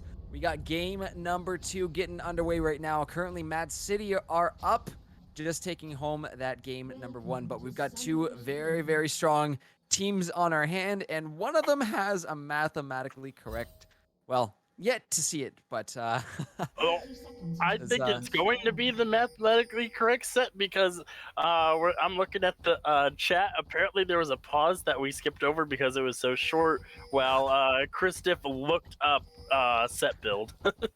Speaking of which, look at the top side. This is the agreement between top laners. This is the energy that we like to see brought here to Legends. I absolutely love it, as no damage will be exchanged, only dance moves and ab crunches. Beautiful stuff. You guys are so cute. Oh, love it. Oh, Love it. man. Absolutely love it. The only thing that would make that better is Muka Alistair up there banging the bell as they're doing their stuff. To give them a little bit of percussion there to dance along to. That's what you love to see. But Yep. oh, the all chat there is quite entertaining. Love to see it. But we are now into this game dream. We have our minions back to their lane. See, I didn't mess it up this time. But probably going to be seeing a little bit of exchanges between these mid laners, having that long range poke as we already see them going at it, but expect to be seeing these junglers pop up in these lanes, especially once Hexmas hits that level 6, can go invisible, start running around the map looking for those last caresses. It's a lot of freaking damage paired up with that electrocute. So let's see what happens here as more poke is just exchanged across the map here. Now, speaking of poke, getting punched in the face as a troll isn't very fun for said troll. So he's going to walk away from the punches. He's going to hit level 2 right before the set, but nothing's going to happen because they hit level 2 pretty much at the same time. And Steel City Warrior, not Warrior, that's in the bot lane. Warrior in that mid lane is he's taking a bit of poke damage here as there's the first haymaker of the game there, bringing the Trundle down to half HP, but it is a small CS lead for that Trundle there. We actually saw this last game. The Scion had about a 13 CS lead in the first 3 minutes of the game. At some point, hold on. Blade is going to be popped on the bottom. X-Ray will just simply use the Arcane Shift to get on out. So he is missing quite a bit of health, and that Guardian's actually going to be popped too from Moria as this wave starting to push underneath the tower of MAAD City. But this is kind of the thing about the Ezreal. You can sit back, you can play safe, and just farm with your Q. That's what makes it really nice as him, is that even if you're in that disadvantage matchup, you can still find your CS. However, some trades going on in the mid lane. That will be the leash being used to at least lock down Steel City Warrior for a little bit there. And just, yeah, trades across the map so far. A little bit of vision getting dropped down in this jungle, as we do see this Ocean Drake coming up in about a minute 20 now. So the nice early setup coming through from Akuma. They're gonna look to start this off potentially nice and early with the dragon in their pockets. Yeah, and we see the poke coming out from both of these laners as Oh my Hecate is gonna lose most of his health bar there. He doesn't have any. He has just used his last corrupting potion. Oh boy, but top, look at this, Chris, with no flash available. Best Turtle now with the Sonic Wave on. One last pull will not be enough. First blood going over to MAAD City. Best Turtle picking it up on his Lee Sin. And this, now I have some questions about this set build, because this is no longer the mathematically, maybe it is, maybe you eventually will get there, but traditionally the focus is not on resistances. It's just damage, cooldown, and we have a little bit of a DC here, so hopefully keyboard. They look fine. They look like they're. Yeah, it looked like there was a disconnect, a pause, and then because the pause ended before we got to that point, it just straight up continued the game for us as. Zenith Blade going on in. Aftershock will be popped. A lot of damage coming down onto Fails. Oh man, the flash from Warrior to go on in. The Ignite is ticking down. A little bit more damage will do it, and that kill is going on over to the Bard. As MAAD City find themselves a second one so far this game. And oh yeah, that poke is definitely going to be deadly to the Leona. Yeah, that's what we were talking about earlier on. The Leona not going to have fun into a double range matchup, and Keyboarder may have stayed a bit too long here. Oh my, underneath the tower they go. A lot of turret shots being soaked up by that Bard, but no kills exchanged there. They come very, very close, but with the Ignite just being used on the Leona, they're not going to have it available. Best Turtle back up, giving Chris a little visit in that top lane. However, there is an Ocean Drake up right now. We are seeing pings around it, as TP going to be coming through from this Karma as well too. But across the map so far, actually top might be in a little bit of trouble. Chris Tiff getting hit by that Sonic Wave, blocked by the pillar earlier on, and now he's just going to be taking some damage. Look at that shield coming through from this set. Oh my goodness. It is going to be very strong if he ends up going the build we were told he's going, but that Haymaker is still no joke, as the bot lane is now the focus of this directed cam. Steel City Warrior is in some major trouble. We'll just take the tunnel back to safety, as Zenith Blade will land onto X-Ray. A lot of damage coming down from Hexmas. Not able to quite pop that the electrocute was popped earlier, but Fails, what are you doing sticking around, buddy? Oh no, gets poked out and taken down by X-Ray. And now that Leona, with his second death of the game already, is top lane gonna be pushing away. Oh, and look where he's going to be. Sonic Wave, pillar comes through. Big Trundle is on in. Little bit of CC from Kristoff, but is it going to make the difference? That is a nice big shield. However, they're looking for it. Sonic Wave comes and lands. Nice shot there by Best Turtle to pick up yet another kill, and they do seem to be making this top lane. They're getting quite comfortable up here. Yeah, it's gonna be 3 plates going over to that Trundle as well. Already, they're sitting at about a 2,000 gold lead, and this game looks very similar to what Akuma has played in the past. As we get another disconnect and a very short, brief pause that doesn't mean much anything. Blade coming down on a fail slow. Void Seeker going to be dropping on X-Ray as well too. That Ignite is ticking down, but it's going to be gone in just a few short seconds. However, Hex Mist is down here, ready to join in on the fight. The tunnel's going to be coming through, but that Ezreal is so low. One more auto will do it, but he gets out with 12 health. Oh my goodness, are you kidding me? 12 health on the Ez. Was he not in? You could have just flash ulted there, Evelyn. Flash alt, flash auto, any one of the above options could have been used, but he gets out with an absolute sliver of health, and that is going to be really rough for Akuma not being able to pick up that kill. But they're going for the dragon, so that's not bad. At least you trade off for that. Doesn't look like MAAD City know that this is being done right now, but Hex Miss. You're getting low there. You need a little help from the support. Yes, there we go. Coming on in to rotate, maybe soak up a little bit of this damage as Void Seeker comes in to just add a little bit of assist there. And Mask off there, using that Q to proc the Sheen, doing quite a bit of damage to Kristoff up there. As going for both of these is okay. You have the smite. You're fine. You're fine. Calculated. It's all calculated. We We expected the math from Kristoff up there. No. It's Hex Miss. It's the mathematically correct smite. That's what it is, right? Sorry, Aren't all smites mathematically correct, though? You're not wrong. Actually, Dream. no, because if that was the case, then smite steals wouldn't be a thing. True. As we got another Potential something. Almost something happening up in this top lane. Actually, potentially Hecate is in there, but that's going to be the showstopper used to bring this set back to the safety of his tower. Corki has made his way up as well, too, but no kills are going to be exchanged. Everyone just Bard's backs coming on up too. Safety. This is a little bit of a party here from MAAD City. So this is, kind of what they can get away with. This Ezreal can stay safely in the spot lane, continue to get his farm off, while the rest of MAAD City are looking to just get something on this top half of the map, and they just might Steel City Warrior finds a little bit of damage. Ooh, nice last caress to dodge out of that Bard ult, the Tempered Fate. There we go.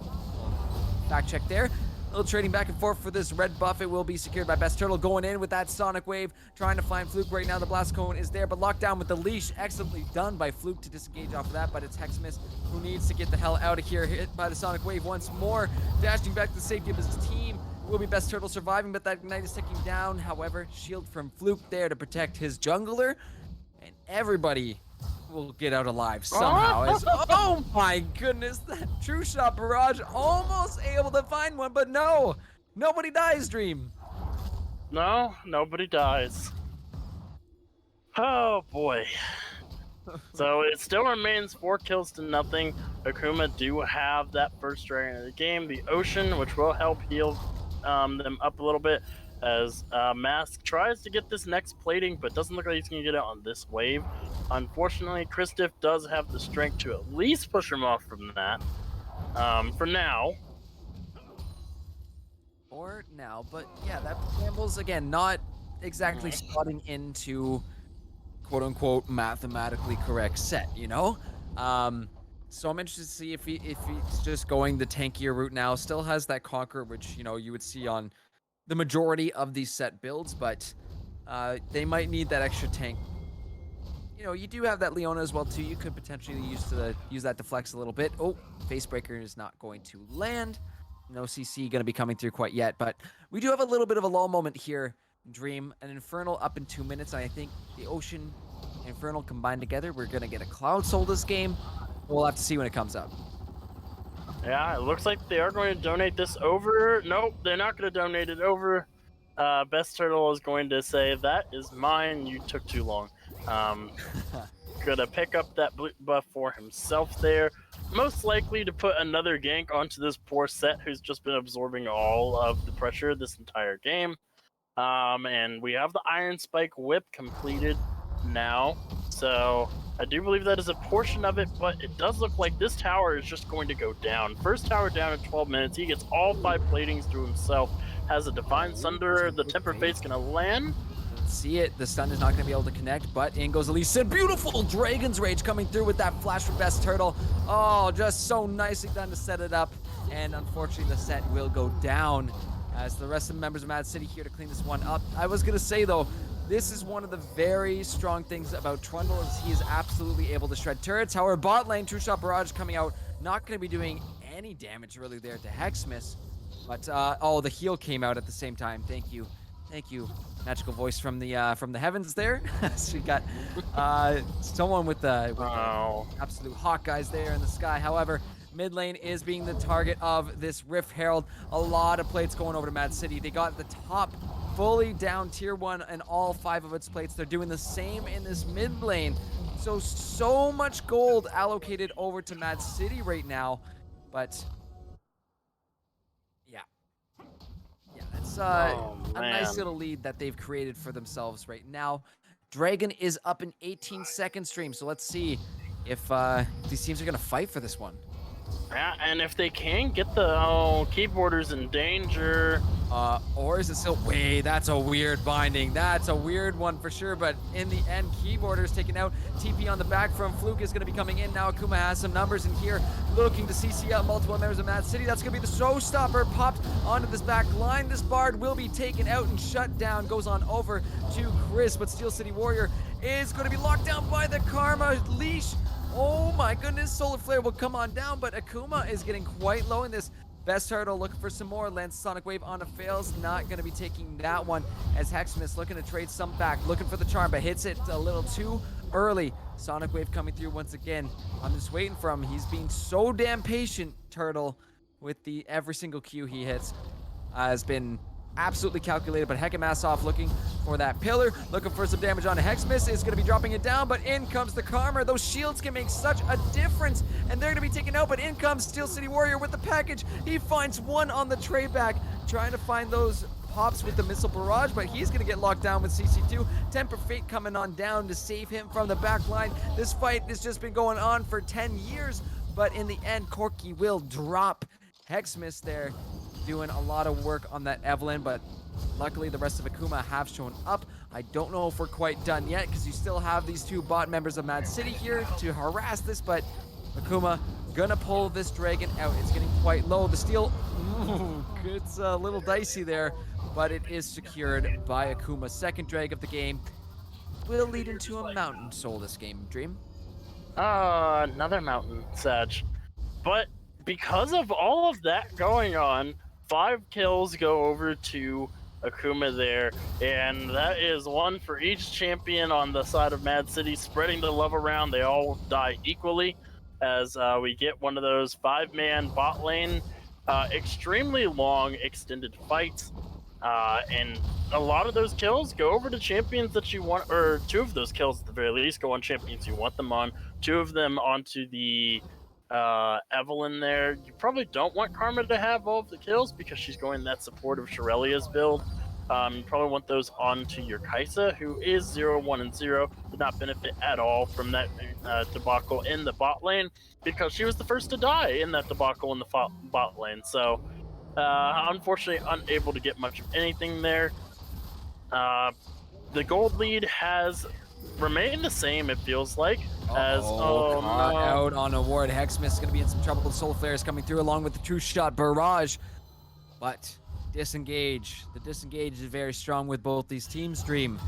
And they get out once again, even though, you know, that's a little risky. You got to know, even though you don't see anybody on the map there, anybody close, if you're standing on a ward, you got to expect one of these teams to be running at you. Fluke right now, dodging around the CC coming out of this bot lane as Warrior is going to get locked up. Void Seeker coming on down. We could just see the Killer Instinct used here. Trying to scroll out, but I'm sure they were thinking about it, but opt not to go too far into that one, not knowing where the rest of these members of MAAD City are.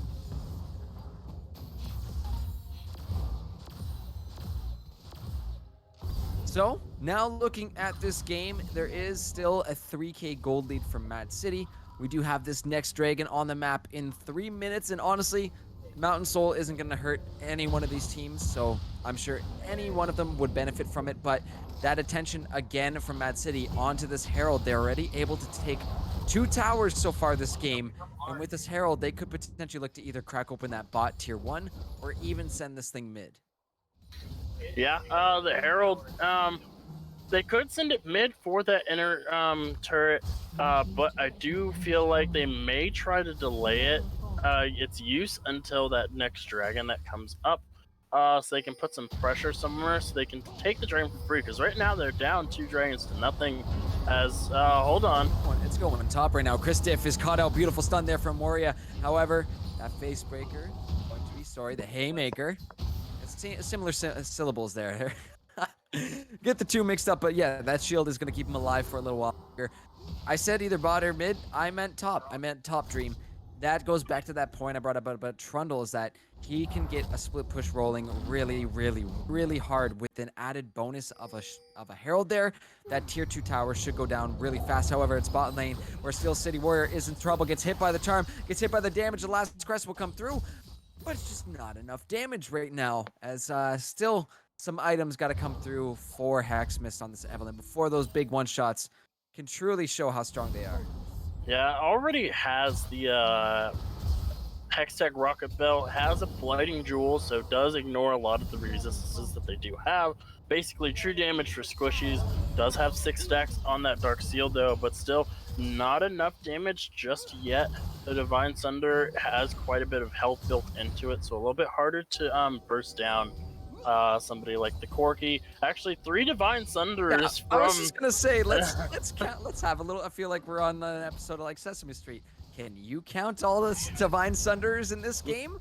I see 1, I see 2, I see 3. Yeah, it's a strong item right now, folks. It's gonna be on a lot of champions, and Ezreal Corky, no exception to that too. And a big brawly, beefy top laner like Trundle. Yeah, again, it's just really viable on a lot of champions here, and it's just so damn strong. So, MAAD City making use of patch 11.12 for sure. Yeah, and using that magical journey there just to zone the karma away from the tower so Corky can get it. Really smart use of it, which means that they can use this Rift Herald on any of these inner towers that they so choose, and it looks like they may go for something here.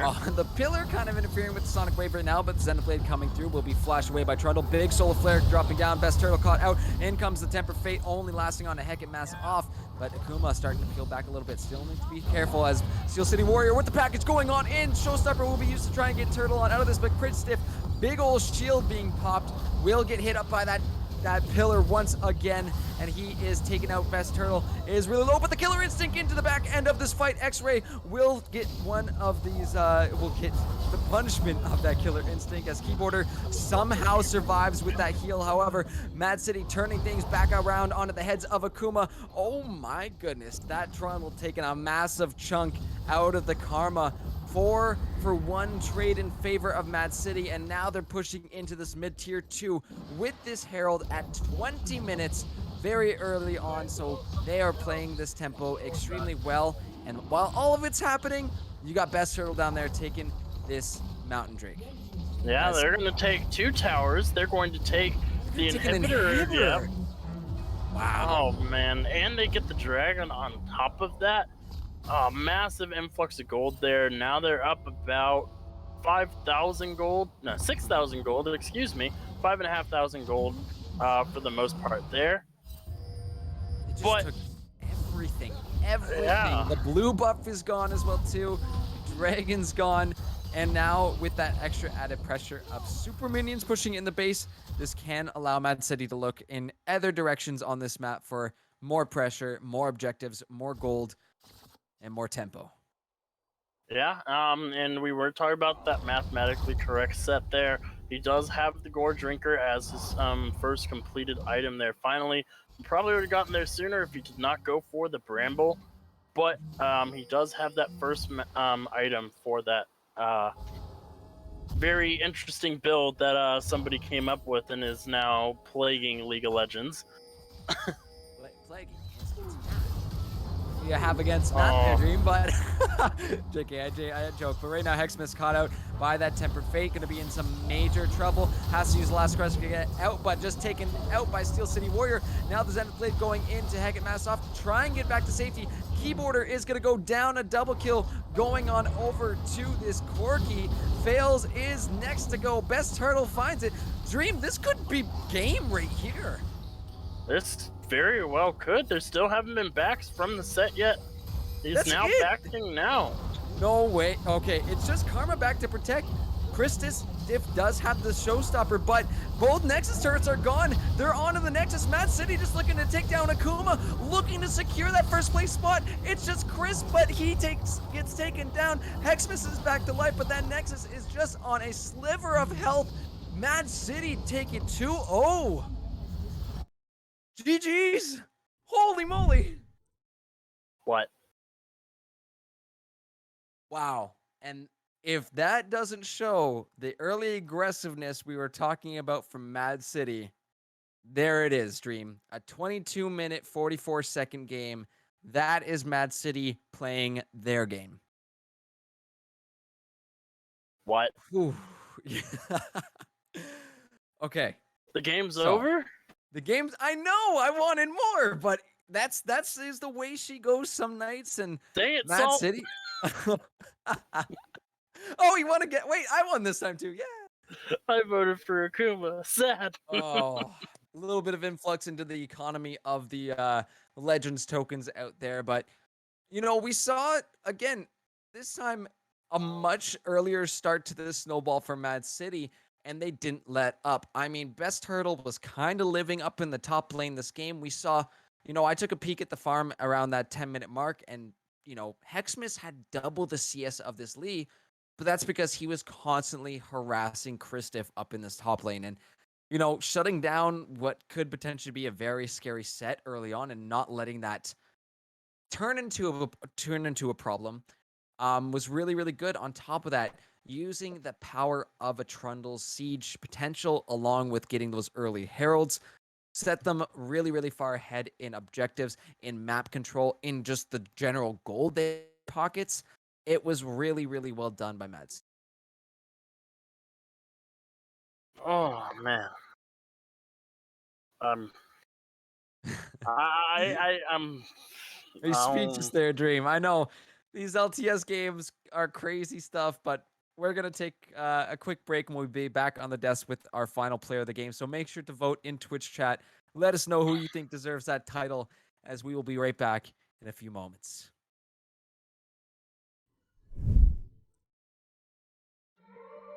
I feel so frustrated, and I make it so damn complicated for myself. My world seems like it's deflating. Oh, but I have to smile throughout it for everyone else. Sometimes I wanna fly high up to the clouds, and I just wanna cry, die, and never come down. I'm the silence and the noise. I'm the snowflake in the storm, and I'm so fragile, already torn. 'Cause my head is the worst of them all, but I'm unbreakable.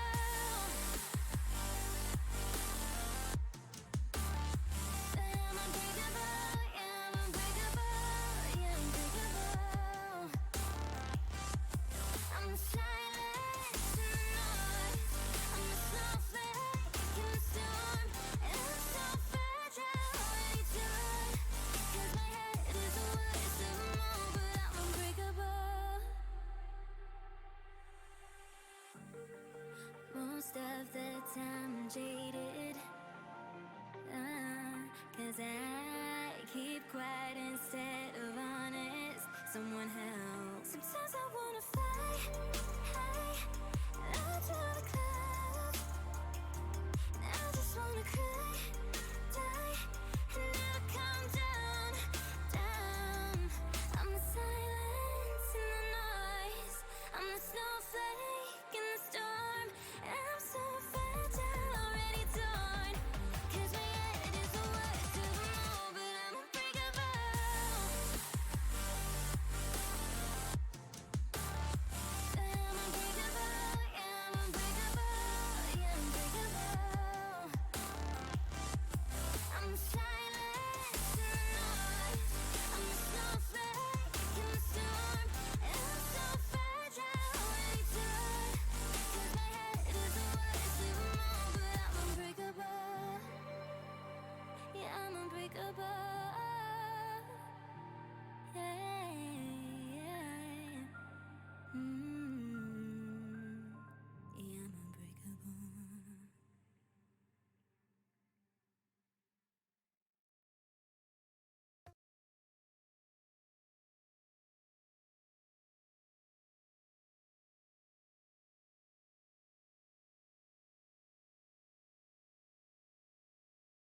And with that, real quick before we do end off tonight, player of the game does go to Best Turtle OCE. Popping off on the Lee Sin, going 6-2-7, and setting up a little bit of a tent there up in the top side. But that is the best way to deal with that mathematically correct set, by not letting him to get to his mathematical potential, realistically. Yeah, and that's what I was saying there at the end of that post game. Is just that's kind of the call you have to make. Is I am so sorry, Chris Stiff, but we're setting up shop in this top lane right now. We can't let this happen. And the fact that every little part and piece of tempo that Mad City created for themselves, they just created more even on top of that. Yes, Akuma were able to pull themselves a couple dragons there, but that wasn't the focus of Mad City. Theirs was the turrets. They were playing the turret games this time and then this series, and which is interesting because I was talking about those stats before this the series started tonight, and the fact that Akuma was so far ahead in turrets per game. Well, I think we're going to start to see a little bit of shift in that stat towards favored of Mad City. The way they played tonight, especially in that game 2. Game 1, I would say, was very close between the two of them. Definitely. We saw the gold, the dragons, the fights, everything was very, very close. But that game 2, that is the aggressive Mad City that we are used to seeing. That is the Mad City that takes the lead early, does not let it go, shakes it around a little bit, and takes it home. And that, again, it shows the strength of these upper echelon teams here sitting in that top 1% of NA. They know how to close games. They saw their window. They're like, we're done now. There's no need to go for this dragon. There's no need to sit around for any longer than this. And the game. It's just ended, yeah. Breach the gates. For most of the game, Heket Vaskov just pushing towers, breaching the gates, a very trick-esque way to play. I know Dream doesn't like that very much, but, just sat there, munch on those towers, take them down, and that's what he was doing most of the game. Showed up for a couple team fights to help out, too, and do some damage. But for the most part, towers were his main priority, and I think that's what you want to do when you're playing Trundle top instead of Trundle in the jungle. Like, Trundle top, you get a lot more gold, you get a lot more XP, so you're able to beat down towers very, very quickly. You have a lot of attack speed with your W, and you get a lot of Sheen procs with the Chomp on the tower, right? So your goal is to just force your enemy out of lane with your ultimate, weaken them, take them down, and then push for tower. You don't need to kill them at all. Just take minion waves and take towers. Yep, and that focus definitely showed this game as soon as the bodies were out of the way from Akuma, the focus was directly back on towers. We are taking this, and we saw top and mid going down. Full 10 plates that were secured there by Mad City. That is a ton of gold. Oh, definitely. A ton of gold, especially with 5 of those plates directly going into the pockets of that Trundle. He was able to get those items. He was able to deal some really good damage to turrets. I love to go back and actually see the graphs of the tower of just damage to objectives, because I'm sure that Trundle is sitting. Let me take a look at that real quick. I can actually pull that up for you. Oh, you still got it. Okay, good. I still got it. The X button there. Yeah. Damage to turrets. Oh, let's take. Oh my god, it wasn't even remotely close. Yeah, the Trundle did 9.5k damage to turrets on his own. That's more than everyone else in the entire game combined. By a long shot. Holy moly. Yeah, but again, that's showing that, Mad City, they had a plan. Is not that's the reason why these were 2 teams tied for that first place spot, and one team that has that adaptability to play those team fighting comps, which is Akuma, right? They're very good at slowing down these games, but on the other flip side, you have the yin and yang here, right? The opposites. One that's really good at slowing down and taking control of these games and coming back into late game as a team, as a big 5-man death ball. That's really good of what Akuma's able to do, but tonight was about the speed, was about getting tempo, was about just pedal to the metal, and that is the essence of Mad City that we love to see and brings so much action here to Legend. So most definitely. Great stuff from both sides, but in the end, Mad City take it 2-0, and they secure that first place spot here at the end of week 6. And they also maintain head-to-head here recency-wise, so that also helps them out if they even drop another game or something along those lines, though. So Mad City very happy with this win here tonight. As you said, second half of the season is here right now, so they're looking to try and push forward, grab this first seed, and have themselves a great matchup as they do move into playoffs.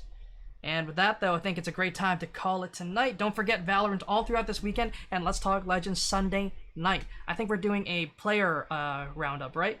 I think that's Yes, correct. this Sunday night we are going to be looking. Well, again, I will say this like I do for all the ranking episodes. All rankings are subjective, but we are going to be looking at the top 5 players in each of our leagues. So make sure to tune in for that. That'll be a fun little show, and we'll have to see who's joining us this week on the podcast. Alrighty then, and with that, we'll send it off for the night. Have a great night, everyone. We'll see you all throughout this weekend and throughout the week. So you don't want to miss anything here at Legends. It's always a spicy, spicy day. So we'll be back soon. Take care, everyone, and have a beautiful night.